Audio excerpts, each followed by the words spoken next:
Writing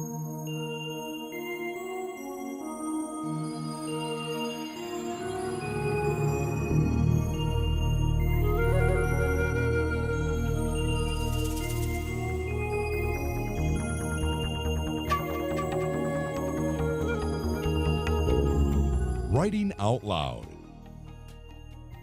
a program designed to explore in-depth interviews with writers to hear that words have voices. Hello everyone, I'm Teresa Miller and welcome to Writing Out Loud. My very special guest today is Theasa Tuohy. Theasa's new book is The 5 O'Clock Follies. Welcome, Theasa. Thank you.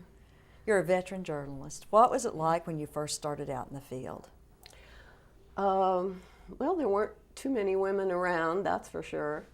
But I just kind of decided I wanted to do it, and so I did it. I just kept pestering and banging on doors until, actually that's not even true. What happened really was that every time I got a good job, it's because some guy had just left or quit in a hurry. Certainly that was true when I became the first woman assistant city editor at the Detroit News.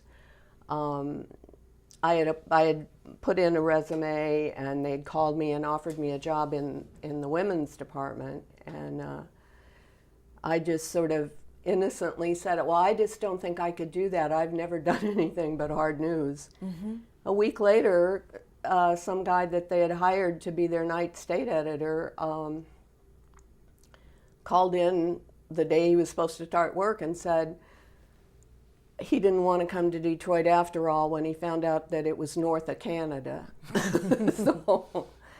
So they called me and said, can you do this? And I'm like, sure, why not? You mentioned the women's department. What sort of stories did women cover mostly during that era? Well, they were called society pages, and it was luncheons and weddings and I don't know, recipes, that sort of thing. I started out in the news department in a small paper just north of New York City, Yonkers. Mm-hmm. Again, I just sort of fell into it and kept hanging in there, and finally when the guy that was supposed to be covering City Hall got sick, they sent me over to do that. So that's kind of the way it worked. When I went to when I wanted to leave Yonkers because they weren't paying me enough money and started looking around, I walked into the Newark Star-Ledger, and there were a whole bunch of old guys sitting there in white dress shirts and green eye shades, so help me. And when I walked in the building, I mean, it was just, everyone just sort of stared at me like, what's this woman doing here? Anyway.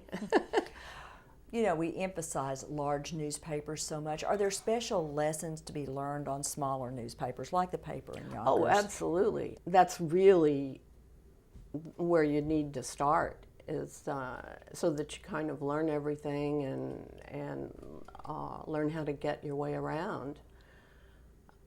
I was in Paris just because I loved to hang out in Paris when I was young, and ran into a guy in the lobby of the sleazy hotel or the cheap hotel, it wasn't sleazy, where I was staying, and told him I wanted to get in the news business, and he gave me that piece of advice, and I'll never forget it. He said, you have to start someplace small and learn how to do all sorts of things, and that's precisely what I did in Yonkers. Once I got my foot in the door, then I covered this, covered that, covered City Hall, chased fire trucks, and finally I ended up actually working on the composing room floor, which was unheard of, totally unheard of. But the printers loved it. I mean, I was young and feisty, and I'd go up there and ask, well, how do you do this? How do you do that? How does this work? So I really, learned the business kind of from the ground up, so that by the time I got to a larger paper, I knew my way around. What was driving you to be a journalist? I thought it was fun. Well, you know, that's not really, I mean, I did it because it was fun and I wanted to do it because it was fun, but I think most journalists take their job very seriously. I mean, I think each and every one of us thinks we're preserving the Constitution or something by making sure that we try to get stories in the paper and try to find out what the truth of something really is, or as close as you can get to it. This is what, you know, my book is about. It's about the press and how they operate, and trying to set a dramatic, page-turning story in the northern suburbs of Detroit, you know, doesn't have a real dramatic ring to it. So I think that's why I chose Vietnam. Yeah, we're gonna talk about that in some depth here in just a few minutes, but I want to get back to the Detroit News, and you're the first woman to be the assistant city news editor there. How were you accepted by your male colleagues? Were they comfortable having a woman making these assignments and decisions? Yeah,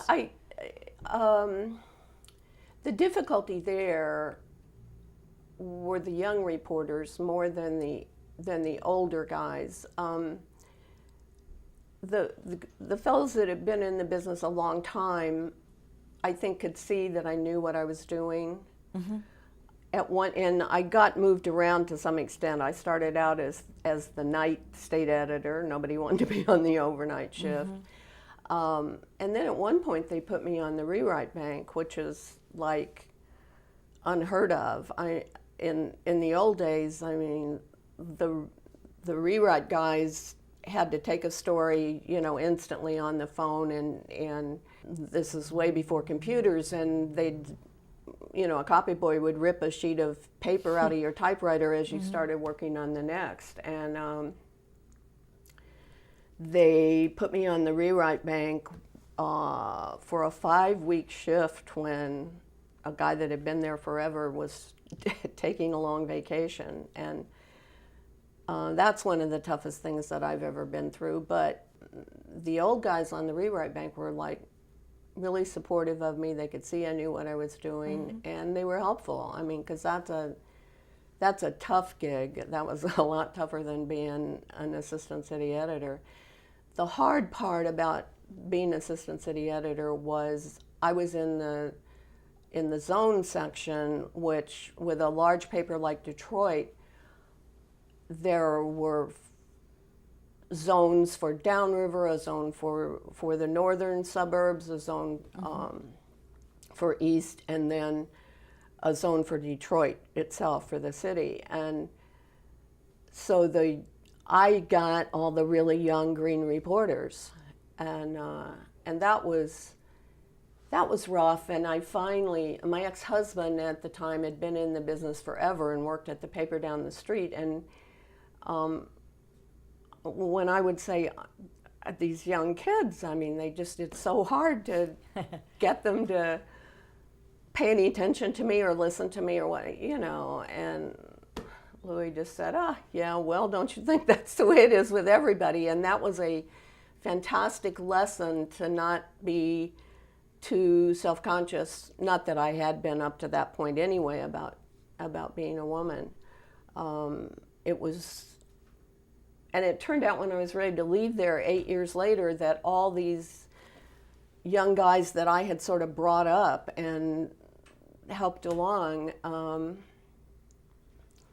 sort of told me then, 8 years later, why didn't you tell me this to begin with, that they would run their copy through me if they wanted help with the story, and if they had a early date and had to get out fast, they'd try to run their copy through someone else, because I ultimately, I guess, was fairly supportive and interested in their copy, and would work with their copy and would explain to them why I was changing something or what needed to be fixed or what a problem was. So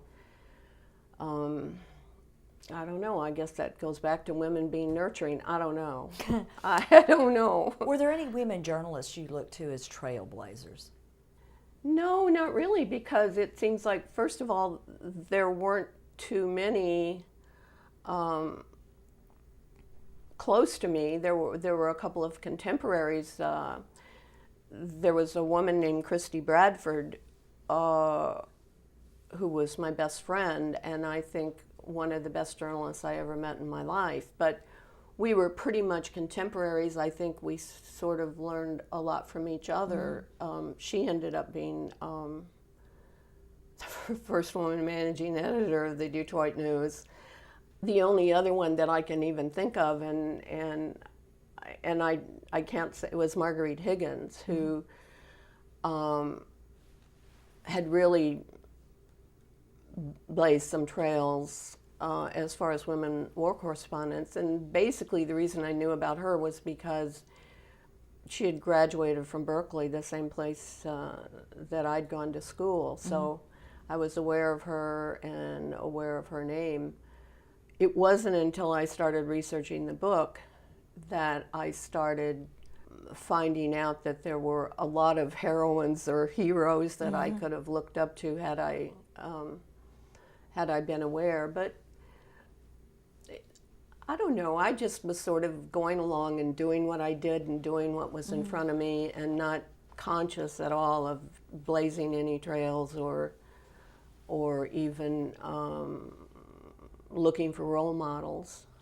You were called into service unexpectedly on April the 19th, 1995, when you were in Oklahoma City visiting your mom. Tell us about that day. She was standing in the kitchen, and I was sort of standing between the kitchen and the living room, and something hit, and my mother said, a truck has hit this house. And I was like, no, you're in an interior garden apartment. That couldn't be. It must be something from Tinker Air Force Base. And I don't know. And then I just sort of knew somehow. And I walked over and turned on the television and just said, Mom, I gotta go. And you became a journalist right at that moment again. Yeah, I mean, you know, you don't, if something happens, you go to work. It's just... absolutely. And we want to talk a moment about your mother, because she's a fascinating figure, was a barnstormer, and some people might not know what a barnstormer is. Explain. I would think people in Oklahoma would know what a barnstormer is.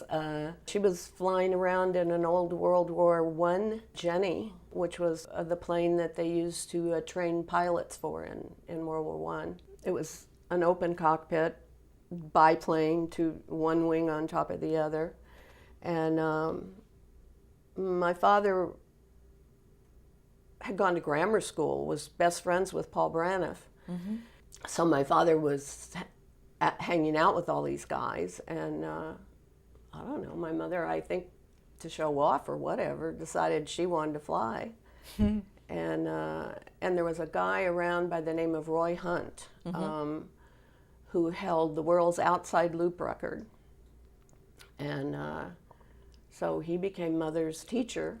They tried to make her into a stunt pilot, but she really said she was always scared when she was flying upside down that she'd fall out. Well, I think that's pretty reasonable fear. Well, and she was the tiniest thing. I mean, I think she weighed 98 pounds when she delivered me, so Lord knows how much she weighed before I was born. And I mean, prior to my conception. And she flew with a pillow behind her because those fuselages were sort of like, I went over not too long, when I was doing a story about her, I went over and looked at the Air Museum, and I was just amazed. Those fuselages were just sort of a hole, just a metal hole. And you got in there, and the seatbelt was too big, and so she wore a pillow behind her. And so when she was flying upside down, she always worried the pillow was going to slip out, and then she'd fall out. But anyway, she flew quite a bit and had some. She and my father both had wonderful tales about flying in the early days of Oklahoma. She knew Wiley Post. Yeah, It's fascinating. knew Wiley Post, and my father had stories about when Wiley cracked up the Jenny May and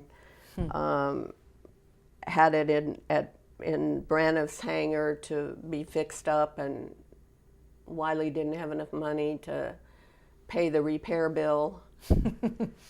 So a lot of the mechanics around the field, a lot of people around the field collected that's one of my collected money for Wiley to pay for the repairs on his plane. I mean, that was one of my father's stories. My father had a million stories. He really had more stories than my mother did, but he was an Irish raconteur, so. Figuratively speaking, did your mother teach you to fly high in your professional life? Well, that's interesting. I never wanted to be a pilot. In fact, my father tried to get me to go out and be the youngest pilot, and I didn't want to have anything to do with it. But I think I probably totally learned from my mother to do what you want to do. Mm-hmm. I think that's why I don't take some risks. Yeah, no, I didn't have any kind of idea about going into journalism that you didn't belong there, because it just didn't occur to me. I don't imagine that many of your friends had mothers who were barnstormers. No, in fact, during the 60s, when women were throwing off their bras and chaining themselves to bumpers or whatever, fenders or whatever, I was like, well, what's this all about, At that point, I was sitting in the newsroom at the Yonkers Herald-Statesman all night by myself, dripping with sweat because there was no air conditioning, and I would spend all night writing 28 books of copy about what had happened at the city council meeting that night. So I just didn't pay all that much attention.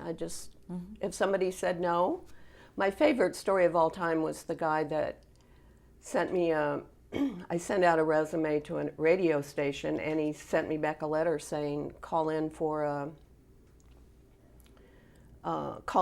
audition, to make an appointment for an audition. And when I called, he heard my voice and he said, if you're a woman, lady, the deal's off. Let's talk about your novel, The 5 O'Clock Follies. It's about a war correspondent, a female war correspondent, Angela, covering the Vietnam War. How much of your own experience informs her story? Well, I would say an awful lot in the sense that after all those years, I worked for 5 different daily newspapers, and I worked for the Associated Press. So I kind of know how journalists think and how they operate under, most conditions. So I was able to extrapolate the journalism part of the novel. I had to do a tremendous amount of research for the Vietnam part, for the war part, but Angela has the problem that when she's sitting in the bar by herself, the guys won't sit next to her. But, that happened to girls on the high school bus. It's so you can use what you know.